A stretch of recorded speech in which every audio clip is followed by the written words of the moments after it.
Hello guys, welcome to 5th Generation Hobby Shop and shout out especially kay Sir Joseph. Sir, ito na po ang inyong unit, WG and WG 708 Airsoft Revolver.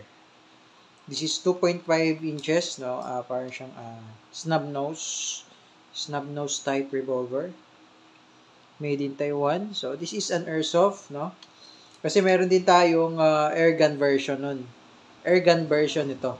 Yung Crossman SNR 357. Yun yung airgun version.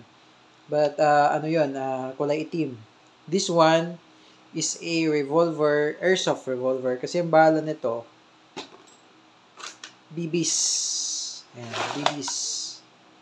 6mm BBs. So ito sir, binigyan na kita ng mas mabigat, 0.30 kasi CO2 powered siya, mas malakas siya eh. So, binigyan na kita ng 0.30 grams. Mas mabigat po ito, sir. Okay, then out of the box, meron siyang kasama shell loader. Meron siyang yung fast reloader. And fast reloader para dun sa shell. Dito ilalagay yun. And then, ito naman yung tactical rail. Para po ito sa red dot. Gusto nyong lagyan ng red dot sight. Yan siya. So, ang gagawin dyan, para mailagay ito, i-remove mo tong rear sight. Then, i-insert mo siya dyan. Yan. Para magiging ganyan siya. Yan. Yan yung railing niya. So, kailangan i-remove to. Tapos may screw naman yan. Yan. Yan yung screw. Yan. Ma-remove siya. Adjustable naman yan. And then, papasok mo to para magiging ganyan. So, pwede mo siyang lagyan ng red dot sight. Pwede mo siyang lagyan, sir. Okay, so sa airsoft kasi may kasamang ganito. Sa airgun wala. Okay, then yung kanyang manual. Yan. Sport 7 series, CO2 powered revolver. So, yan yung manual. Okay, yung wheel, trigger, safe lock button. So, meron siyang safety pala, sir, no? Yan. Safety, then press forward, tsaka mo siya ma-release. So, ito yung kanyang shell. Ito yung shell. Dito ipapasok yung BBs. So, mamaya, papakita ko sa inyo. Okay, 6 yan. And then, ito yung kanyang rear sight. Rear sight adjustable, hammer, tapos grip cover. Yan, dito lalagay yung CO2. Diyan, ito yung grip cover. Yan. And then, yung haba nung barrel natin, mula rito, 2.5 inches yan. Okay? 2.5 inches. So, fix na yung sight niya sa harap. Fixed front sight. Pero yung sight niya dito sa likod, sa rear sight, adjustable. So, ayan. Yung wind gun. So, this is wind gun made in Taiwan. Wind gun 708 2.5 inches revolver. So, ayan. Made in Taiwan. Ayan. Yung box. 708. Okay. Silver. Okay. So, ngayon, maglalagay tayo ng BBs. Okay, Sir Joseph. So, ito yung BBs. 6mm. Dito yan lalagay. Yan. 6 shots rotary. 6 na putok.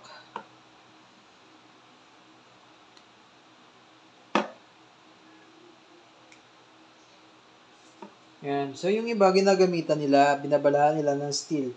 Sa mga nagtatanong kung pwede ba daw balahan ng steel yung mga CO2 powered katulad nito, yung mga revolver.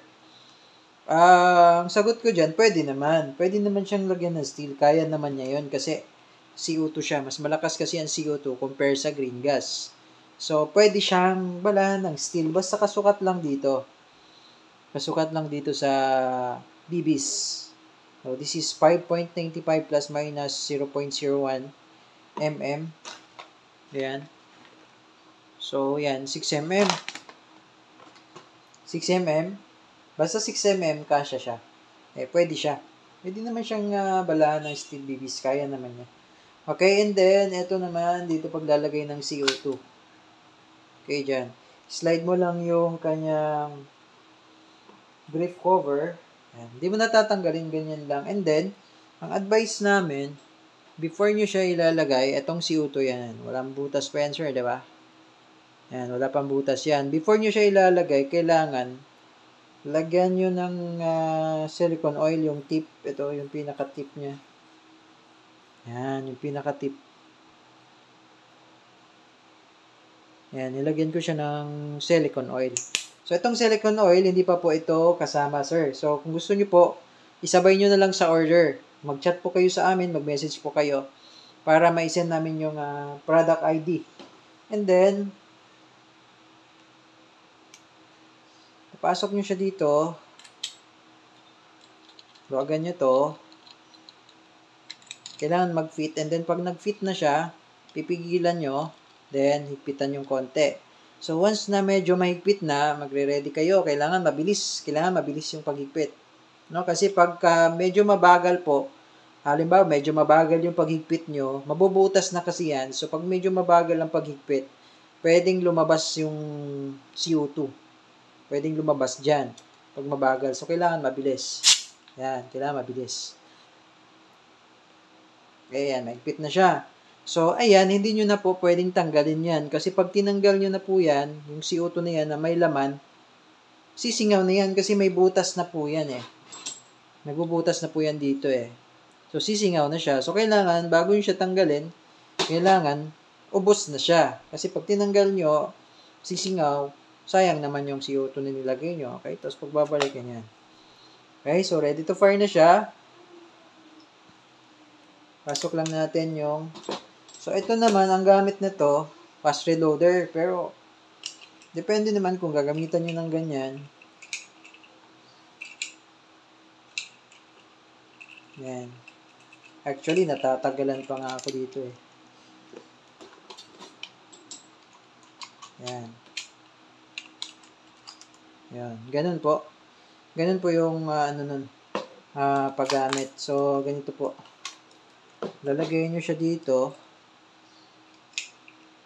Sa air gun, sa wind gun, ay sa Crossman, wala siyang kasamang fast reloader. Yan. Sa ano lang meron, sa wind gun. Tapos, twist nyo to. Yan. Yan, para mag-lock yung spring. And then, papasok mo siya. Yan, pagkapasok, yan. Papasok na siya doon. Yan. Okay. Safe na muna natin. Okay, Sir Joseph, tataspar natin yung unit nyo, sir. Yan. Wing gun 708 silver, 2.5 inches barrel. Okay, Sir Joseph. Malakas to siya, by the way, ang EPS niya. So, nasa 450 to 480. Malakas siya. CO2 forward. Wala lang akong chrono, nasira kasi. Okay, so, ayan, double action siya. No, double action. Pwede baba, hammer. Pwede ring direkta kalabit na siya. Okay. So, naka-safe siya. Ayan. Medyo matigas pag bago. Yun. Okay. So, medyo matigas kasi pag bago ha. Sanayin nyo na lang, sir. Pabalik-balik para lumambot.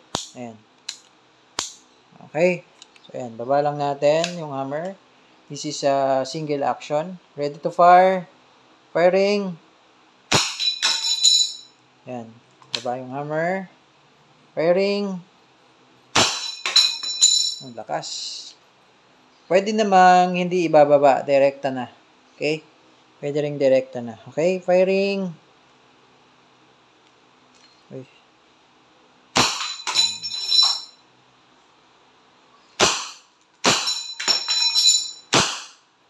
Lakas. Grabe. Okay, so this is for, hindi ako nagkakamali, dati kasi nakapag EPS kami, 450 to 480 EPS, kaya malakas talaga siya. Okay, so yan sir, hindi ko tatanggalin tong CO2 kasi sayang naman, naka 5 putok lang ako. Sayang naman kung tatanggalin ko yung CO2.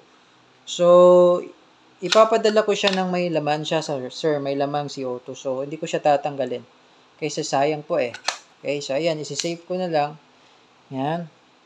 So, wala naman na siyang BBC. Walay ko naman tong shell niya.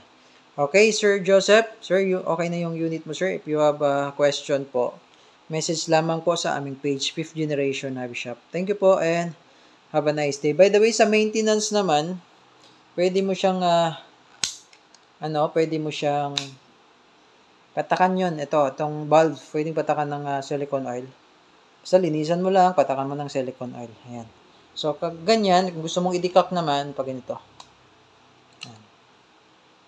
Okay, so yun Sir Joseph. If you have more question, message lang sa aming page, 5th Generation Hobby Shop. Thank you po and have a nice day po.